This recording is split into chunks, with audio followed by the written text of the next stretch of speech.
बिस्मिल्लाहिर्रहमानिर्रहीम। अस्सलामुअलैकुम students, welcome to my YouTube channel.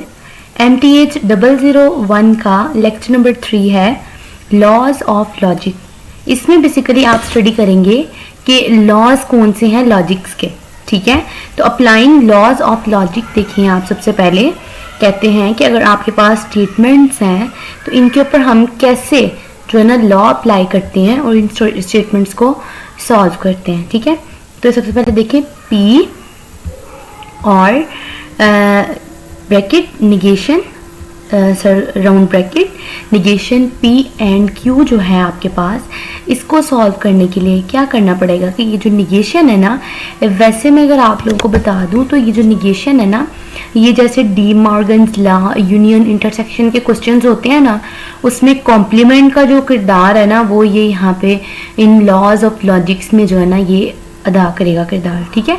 वो कैसे, वो देखिए आप कि सबसे पहले ये जो निगेशन है ना, ये निगेशन को हम मल्टीप्लाई कर देंगे दोनों के साथ, यानी कि निगेशन P के साथ भी और Q के साथ भी, ठीक है।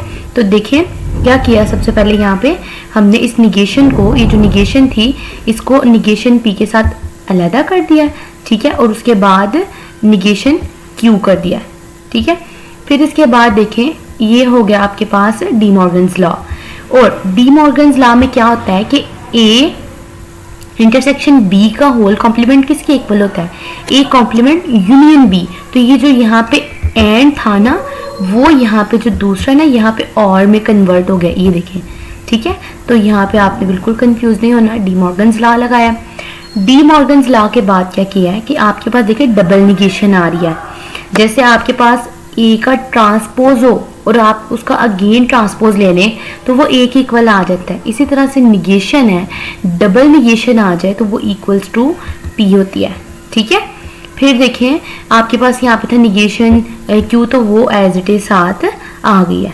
फिर देखें आपके पास यहाँ पे इन्होंने बोला कि डबल निगेशन लॉ लगाया हमने, और डबल निगेशन लॉ में यही होता है कि डबल निगेशन आ रही है तो वो इक्वल आ जाती है सिंपल स्टेटमेंट के, जो कि होती है। फिर देखें एसोसिएटिव लॉ लगा है, वो कैसे कि P और P जो है ना, ये जो यहाँ पे P और P था ना, ये हमारे पास यहाँ तक जो है ना वो एसोसिएटिव लॉ बन रहा है, ठीक है। इनको हम सेपरेट कर लेंगे और जो और आपके पास निगेशन Q है उसको हम साथ साथ जो है ना वो अप्लाई करेंगे। अब P और P जो है ना वो आपके पास इनडेम्पोटेंट जो लॉ है ना वो होता है कि आपके पास P और P हो तो वो इक्वल्स टू P आता है। ये बेसिकली सारी की सारी आपने ना लॉज हैं, कुछ इनको याद करेंगे तो ये इजीली आपको समझ आ जाएगी। वैसे मैं आपको बता दूं कि पेपर्स में जो है ना आपने इनको बस स्टडी कर लेना है, MCQs के तौर पर आ सकता है, लॉन्ग में जो है ये ऐसा नहीं आता। फिर उसके बाद एग्जाम्पल दी हुई है एक और, उसमें भी ये बताया हुआ है। देखिए निगेशन है तो वो कहते हैं कि आपके पास ये जो स्टेटमेंट है ना गिवन, ये सारी की सारी स्टेटमेंट इक्वल किसके आनी चाहिए, ये वाले, ये जो आपके पास P है ना, इस P के इक्वल जो है ना आनी चाहिए ये पूरी की पूरी जो है ना स्टेटमेंट। तो हम क्या करेंगे, हम निगेशन अप्लाई करेंगे, negation P and negation Q है एंड P और Q है, तो निगेशन P हमारे पास आ जाएगा और ये निगेशन इस Q के साथ भी मल्टीप्लाई हुई तो निगेशन Q आ जाएगा और P और Q एज इट इज। और यहाँ पे जो था ये देखिए एंड था, तो ये वाला एंड आपके पास इस इधर जो है ना यहाँ पे और में कन्वर्ट हो गया, बिकॉज यहाँ पे डी मॉर्गन्स लॉ लगा, ठीक है। उसके बाद क्या किया, ये निगेशन जो है ना आपके पास डबल निगेशन है वो इक्वल्स टू P आ जाएगी और negation Q as it is, बाकी सारा का सारा एज इट इज, यहाँ पे सिर्फ डबल निगेशन लॉ लगा था। फिर उसके बाद देखिए P जो है, ये जो आपके पास ब्रैकेट में P और Q है, यहाँ पे भी P आ रहा है, ठीक है, और P और Q यहाँ पे भी। तो हम क्या करेंगे, यहाँ से P को कॉमन निकाल लेंगे सिंपली। तो P को जब कॉमन निकालना है यहाँ से, तो P और ये जो Q है, ये वाला Q और आपके पास है सॉरी ये वाला Q और ये निगेशन Q और Q, इनमें एंड जो है ना हम अप्लाई करेंगे, ठीक है। तो फिर क्या होगा, ये Q निगेशन Q और Q, ये यहाँ पे तो आपने डिस्ट्रीब्यूटिव लॉ लगाया ना, जब P को हमने साइड पे यानी कि लेफ्ट साइड पे जो ना हमने इसको निकाल लिया कॉमन। फिर निगेशन Q एंड Q जो है ना ये हमारे पास इक्वल होगा निगेशन लॉ के मुताबिक C के, ठीक है। तो इस तरह से फिर आपके पास आ जाएगा पी और सी, और जब हम इसको अप्लाई करते हैं तो इसका जो आपके पास आंसर आता है ना वो वही आएगा जो कि पी होगा। ठीक है, तो इस तरह से आपके पास ये प्रूव हो जाएगा। सिंप्लीफाइंग स्टेटमेंट है कि स्टेटमेंट्स को कैसे सिंप्लीफाई करते हैं। कहते हैं you will get an A if you are hard working and the sun shines. देखिए यहाँ पे दो कंडीशंस दी हैं। पहली तो ये कि आप जो है ना ए ग्रेड तब जो है ना लेंगे यू आर हार्ड वर्किंग, अगर आप जो है ना मेहनत कर रहे हो एंड सन शाइन्स, और जो सन है वो शाइन कर रहा है, चमक रहा है। ठीक है, तो यहाँ पे आपके पास एंड जो है ना, यहाँ पे एंड के लिए हम एंड की जो है ना वो यूज़ करेंगे एब्रीविएशन, जो एंड के लिए हम इस्तेमाल करते हैं। ठीक है, उसका साइन यूज़ करेंगे एंड का, और उसके बाद ये देखिए इफ़ भी यूज़ हुआ है, तो इट मीन्स कि यहाँ पे कंडीशंस बनाएंगे हम, और वो देखें कैसे बनती है। और you are hard working and it rains, तो सबसे पहले देख लें पी क्या बनता है, यू आर हार्ड वर्किंग। ठीक है, यहाँ पे था ना if you are hard working, P हो गया हमारे पास हार्ड वर्किंग, क्यू बन रहा है एंड द सन शाइन्स, तो नेक्स्ट स्टेटमेंट हमारे पास बन गया द सन शाइन्स। ठीक है, उसके बाद हमारे पास क्या बन रहा है कि you are hard working and it rains. अब दो दफा यू आर हार्ड वर्किंग है, इट मीन्स पहली वाली स्टेटमेंट पी है, ये अगेन पी ही है, उसके साथ क्या है इट इज रेन, तो ये वाली जो स्टेटमेंट है हमारे पास आर बन जाएगी। ठीक है, हमने इनको नाम दे दिए स्टेटमेंट्स को पी क्यू एंड आर का। तो अब हम इसको कैसे लिखेंगे कंडीशन में। फर्स्ट कंडीशन बनेगी if you are hard working, P हो गया, एंड की जगह हमने उसका लगाया जो उसका साइन है, और फिर द सन शाइन्स क्यू की स्टेटमेंट आ गई। ठीक है, फिर और लगाई यहाँ पे। ठीक है, तो और की जगह हम क्या करेंगे, और की जगह हम और का साइन लगाएंगे, सिंबल लगाएंगे, और उसके बाद लेंगे you are hard working, it means again P आ रहा है, एंड की जगह हम एंड का सिंबल लगाएंगे, और इट इज रेन यानी कि आर। तो इस तरह से आप स्टेटमेंट्स को कन्वर्ट कर सकते हैं लॉजिक्स में। ठीक है, नेक्स्ट देखिए इसी तरह इन्होंने एक्सरसाइज दी हुई है, आप इस एक्सरसाइज को करें, तो इसको प्रैक्टिस करें। तो देखिए it is not true that I am tired and you are smart. तो देखिए इसको आप जो ना स्टेटमेंट को कन्वर्ट कर सकते हैं, कह लें कि इन दोनों स्टेटमेंट का एक ही मतलब बनता है कि इट इज़ नॉट ट्रू, कहते हैं कि ये बात दुरुस्त नहीं है कि आई एम टायर्ड, कि मैं थका हुआ हूँ, तो इट मीन्स कि आई एम नॉट टायर्ड, तो हम इस तरह भी लिख सकते हैं। जब इसको कन्वर्ट करेंगे तो ये जो एंड है ना ये और में कन्वर्ट होगा यहाँ पे, and you are smart, you are not smart. क्यों? क्योंकि यहाँ पे था नॉट ट्रू, दोनों स्टेटमेंट के साथ नॉट था, तो इसको हम इस तरह से चेंज कर सकते हैं स्टेटमेंट को, दोनों का एक ही मतलब है, सेम मतलब बनता है। ठीक है, नेक्स्ट देखिए कंडीशनल स्टेटमेंट्स क्या होती हैं आपके पास, तो कंसीडर कर लेते हैं। स्टेटमेंट है if you earn an A in maths then I will buy you a computer. कहते हैं अगर आप ए ग्रेड अर्न करते हो मैथ में तो मैं आपको कंप्यूटर जो है बाय करके दूंगा। तो इस स्टेटमेंट को हम किस तरह से कह सकते हैं कि यहाँ पे हम कहते हैं पी हमारे पास होगा you earn A in math. ठीक है, तो एन ए इन मैथ, ये आपके पास पी बन गया। ठीक है, उसके बाद आई will buy you a computer, I will buy you a computer आपके पास क्यू स्टेटमेंट बन गई।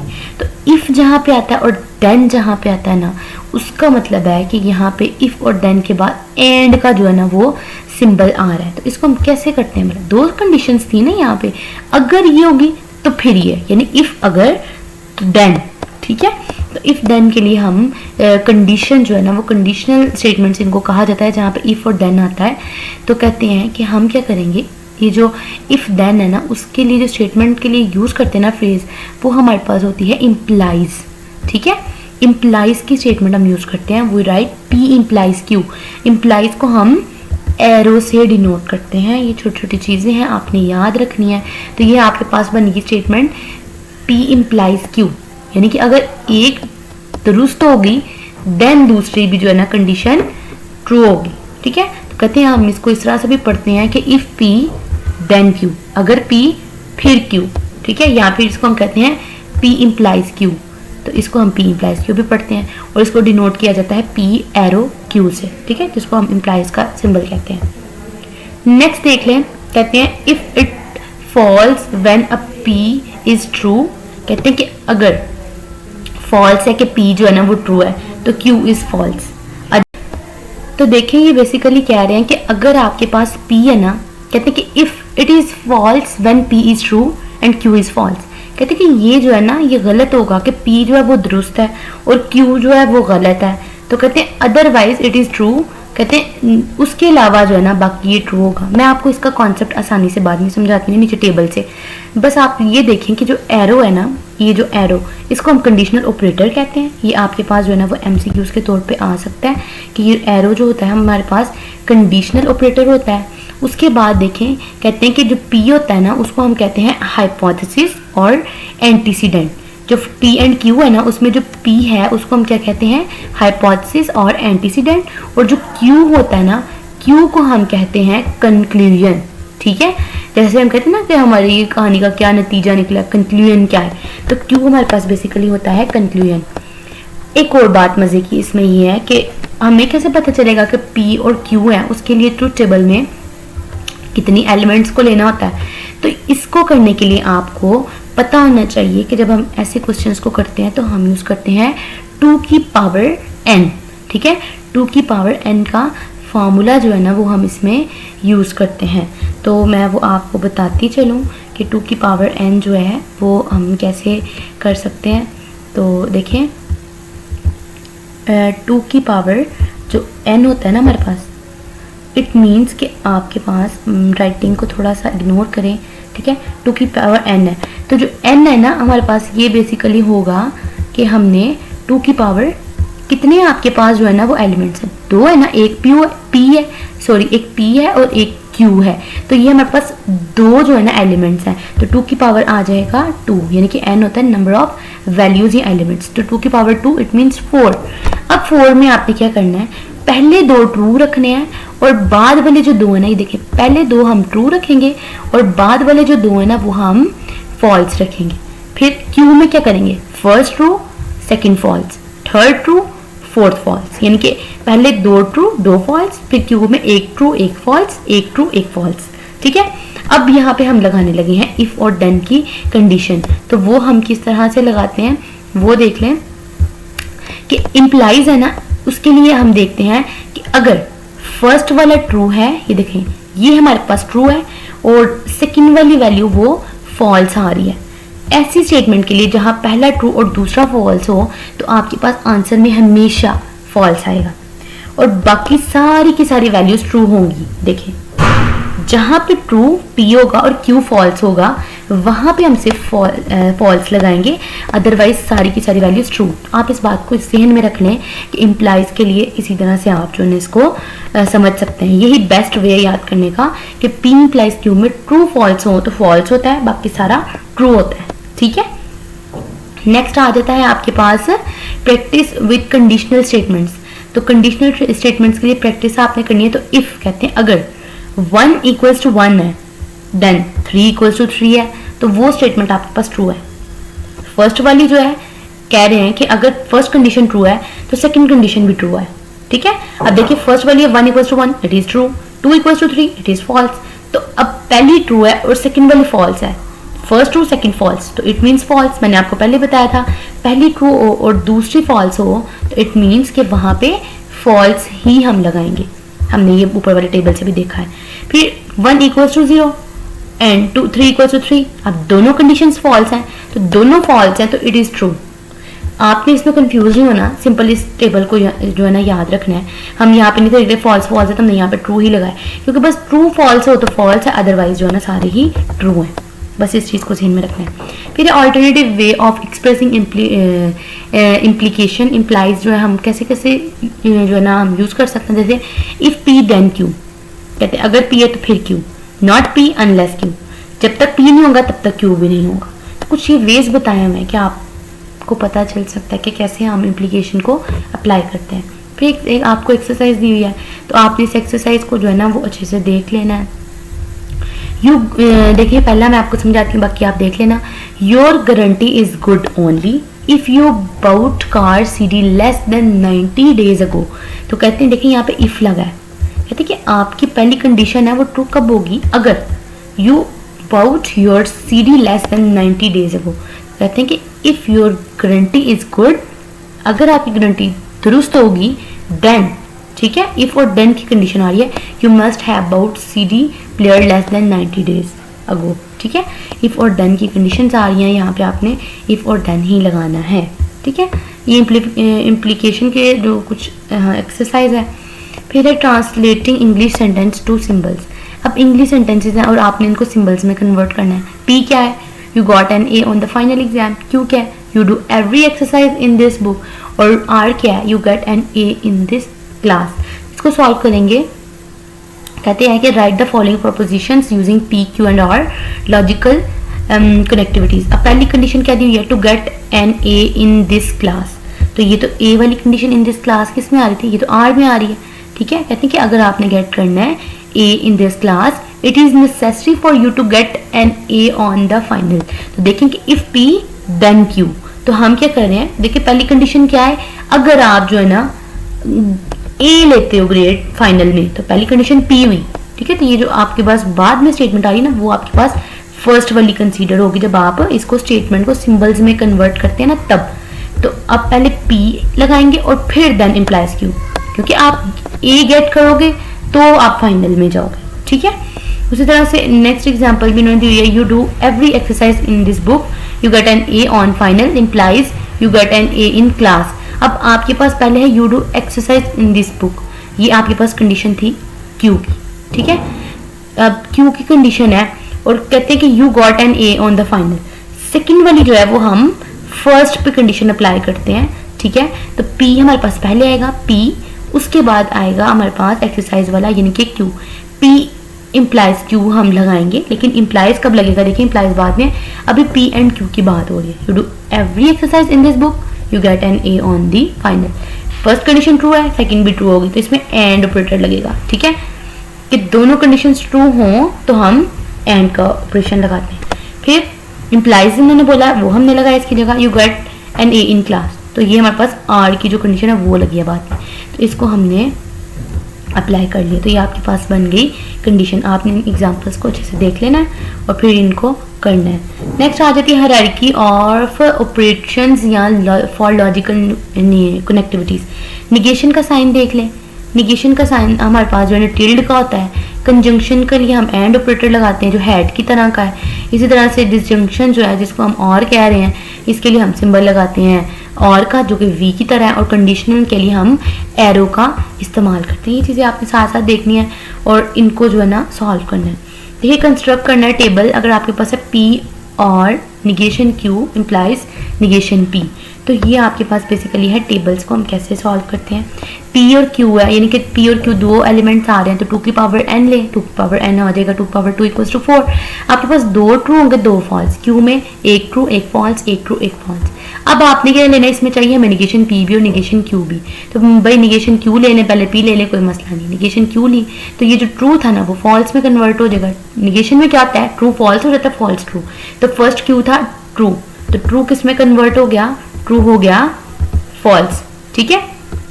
इसी तरह से ये आपके पास है फॉल्स, तो वो ट्रू हो गया, ट्रू है तो फॉल्स हो गया, फॉल्स है तो ट्रू हो गया। निगेशन P में क्या होगा, फर्स्ट 2 ट्रू थे ना तो वो दोनों फॉल्स हो गए, लास्ट वाले दोनों फॉल्स थे तो वो ट्रू हो गए। फिर क्या करना है, P और निगेशन Q। अच्छा, और के ऑपरेशन में हम क्या करते हैं, अगर एक भी कंडीशन में ट्रू आ जाए तो वो ट्रू होती है, ठीक है। तो देखिए P और निगेशन Q था ना, यानी कि हमने ये P वाला लेना है टेबल, ठीक है। हमने क्या करना है, हमने ये वाला P वाला लेना है कॉलम और निगेशन Q का यानी कि ये वाला कॉलम, इन दोनों कॉलम्स को हम लेंगे। देखिए ये हमारे पास ट्रू है और फॉल्स है। मैंने कहा था एक भी ट्रू आ जाए तो ट्रू होता है, ट्रू फॉल्स हमारे पास ट्रू आ जाएगा, ट्रू ट्रू है तो वो भी ट्रू, फॉल्स फॉल्स है ना, यहाँ पे देखिए ये भी हमारे पास फॉल्स आ रहा है और ये भी फॉल्स है। जब फॉल्स फॉल्स है तो फॉल्स होगा, अदरवाइज एक भी ट्रू आ जाए तो ट्रू होता है। फिर उसके बाद जब हमने ये वाली कंडीशन जो है ना वो सेटिस्फाई हो गई है, फिर उसके बाद हम निगेशन P लेंगे। निगेशन P हमने ले लिया हुआ, पहले टेबल बना लिया हुआ है, तो हम क्या करेंगे, हमारे पास एक जो ये न्यू कॉलम आया है, इस कॉलम को और निगेशन P वाले इन दोनों में क्या अप्लाई करेंगे, इम्प्लीकेशन इम्प्लाइज, ठीक है। ये जो सिंबल आपको नजर आ रहा है एरो का, तो वो करेंगे। इम्प्लाइज में मैंने आपको क्या बताया था, आपने ये बात याद रखनी है, फर्स्ट ये कॉलम लेंगे बाद ये। ट्रू फॉल्स हो, मैंने कहा था कि ट्रू और फॉल्स हो तो वहाँ पे हम फॉल्स लगाते हैं। ट्रू फॉल्स हो तो फॉल्स लगाते हैं, अदरवाइज सारे के सारे हमारे पास ट्रू लगते हैं। तो यहाँ पे जो है ना, यहाँ पे ट्रू फॉल्स जो है वो फॉल्स आ रहा है, ठीक है। यहाँ पे फर्स्ट में भी ट्रू फॉल्स है तो वहाँ पे भी फॉल्स लगा रहे हैं, और बाकी जो कंडीशंस है उसमें हम ट्रू लगा रहे हैं, ठीक है। होप सो आपको मेरी ये जो बात है ना समझ आ गई होगी। जहाँ ट्रू फॉल्स होगा वहाँ हम फॉल्स लगाएंगे और बाकी हम ट्रू लगाएंगे, ठीक है। फिर एक और एक्सरसाइज है, ये आपने खुद करनी है। अच्छा, यहाँ पे आर का कॉन्सेप्ट भी समझा दूँ। देखिए, पहले हमारे पास दो एलिमेंट्स आ रहे थे, अब हमारे पास आ रहे हैं 3, यानी कि पी, फिर फिर उसके बाद हमारे पास क्यू है, और उसके बाद हमारे पास है आर। अब 2 की पावर 3 लें आप, जब हम 2 की पावर 3 लेते हैं तो वो इक्वल किसके आता है? ये हमारे पास इक्वल आता है 8 के, ऐसे ही है ना। तो 8 को हम जब डिवाइड करते हैं 2 पे तो वो हमारे पास 4 आता है। इट मीन्स कि 4 हमारे पास ट्रू बनेंगे और उसके बाद 4 हमारे पास फॉल्स बनेंगे, ठीक है। तो क्यू हमारे पास कैसे बनेगा? 4 ट्रू 4 फॉल्स। फिर उसके बाद क्यू क्या होगा? 2 ट्रू 2 फॉल्स, 2 ट्रू फिर 2 फॉल्स, ठीक है। उसके बाद आर क्या होगा? 1 true 1 false, 1 true 1 false, 1 true 1 false, इस तरह से चलता जाएगा, ठीक है। फिर उनका है पी इम्प्लाइज क्यू लें। पी इम्प्लाइज क्यू मैंने बताया पी और क्यू जिसमें देखिए ट्रू फॉल्स है वहाँ पे फॉल्स लगाएंगे, बाकी सारे ट्रू होंगे। तो पी और क्यू में इम्प्लाइज जब हमने लगाया तो देखते हैं ये हमारे पास है ये ट्रू फॉल्स, ट्रू, ये देखिए ये ट्रू और ये हमारे पास है फॉल्स। इनमें जब हम इम्प्लाइज अप्लाई करेंगे ना तो ट्रू फॉल्स में हमारे पास जो है ना इम्प्लाइज में आना चाहिए फॉल्स, सॉरी ये ट्रू फॉल्स, ये ट्रू और ये फॉल्स है यहाँ पे। तो इन दोनों की जगह आ गया फॉल्स, बाकी सब में हमने ट्रू लगाया क्योंकि बाकी सारी कंडीशन ट्रू थी। एक यहाँ पे ट्रू फॉल्स था और एक यहाँ पे ट्रू और यहाँ पे फॉल्स था। तो ट्रू फॉल्स यहाँ पे भी हमने फॉल्स लगाया, बाकी सब में हमने ट्रू लगाया। फिर निगेशन पी ले लें भाई, यहाँ पे पी भी चाहिए और आर। निगेशन पी और आर जो है ना, यानी कि एक ये वाला टेबल और एक आर वाला, इन दोनों में आपने अप्लाई करनी है इम्प्लीकेशन। तो ये पी वाले में और आर वाले में, यानी कि पी वाला ट्रू है, पी वाले में देखिए ट्रू फॉल्स है नो। फिर देखिए यहाँ पे कहीं पे ये देखिए यहाँ पे हमारे पास जो है ना ये ट्रू है और आर वाले में ये फॉल्स। तो बस यहाँ पे हमारे पास जो है ना यहाँ पे फॉल्स आ रहा है, बाकी सब हमने ट्रू अप्लाई किया। और ये यहाँ पे भी देखें ये ट्रू है हमारे पास, निगेशन पी और आर जो है ना वो हमारे पास फॉल्स है, ठीक है। इन दोनों में भी हमने फॉल्स लगाए। बाकी फिर आपने क्या करना है, इन दोनों का एंड अप्लाई कर लेना है। एंड सिंबल जब हम लगाते हैं तो क्या, जब दोनों में ट्रू ट्रू हो तो फिर ही कंडीशन ट्रू है, बाकी फॉल्स है। तो इस तरह से आपने इसको कर लेना है, ठीक है। नेक्स्ट मजीद ये आपके आपने प्रैक्टिस करनी है तो आपको आ जाएगी, ठीक है। इम्प्लीकेशन लॉ क्या कहता है, इसको आपने जो है ना एक दफ़ा स्टडी कर लेना, रीड कर लेना। पेपर में वैसे आपको ये देते होते हैं और कहते हैं कि आप इसको करें, सॉल्व करें, तो आपने जो है ना सिंपल इसको सॉल्व करना है और आपको देखना कि आंसर मैच कर रहे हैं तो आपने कर लेना है। नेक्स्ट देखें, निगेशन है, कंडीशनल स्टेटमेंट्स हैं, सेम वही चीज़ जो मैं ऊपर समझा चुकी हूँ वही एग्जांपल में आपको आ रही हैं। डी मॉर्गन्स लॉ यहाँ पे लगा, डबल निगेशन लगी हुई है और कुछ भी नहीं है। अच्छा, यहाँ पे इनवर्स ऑफ कंडीशनल स्टेटमेंट्स है कि पी इम्प्लाइज क्यू है, negation P implies negation Q. इन दोनों का आंसर देखिए डिफरेंट आते हैं या सेम। तो देखिए यहाँ पे हमारे पास डिफरेंट आ रहे हैं, यहाँ पे फॉल्स ट्रू आ रहा है, यहाँ पे ट्रू फॉल्स, इट मीन्स कि ये डिफरेंट है, ठीक है। और कंडीशनल ऑफ द स्टेटमेंट्स है कि पी इम्प्लाइज क्यू और क्यू इम्प्लाइज पी, तो वो भी डिफरेंट आ रहे हैं। एक का ट्रू फॉल्स आ रहा है और एक का फॉल्स ट्रू, तो ये भी डिफरेंट होंगी, ठीक है। ये बस इन्होंने बताई हैं, बाकी आपने सिर्फ इसको स्टडी करना है। ये था आज का लेक्चर, होप सो आप लोगों को पसंद आएगा। अगर पसंद आए तो आप हमारी वीडियो को लाइक करें, सब्सक्राइब करें एंड अपने फ्रेंड्स के साथ शेयर भी करें। मिलते हैं अपनी नेक्स्ट वीडियो के साथ, तब तक के लिए अल्लाह हाफिज़।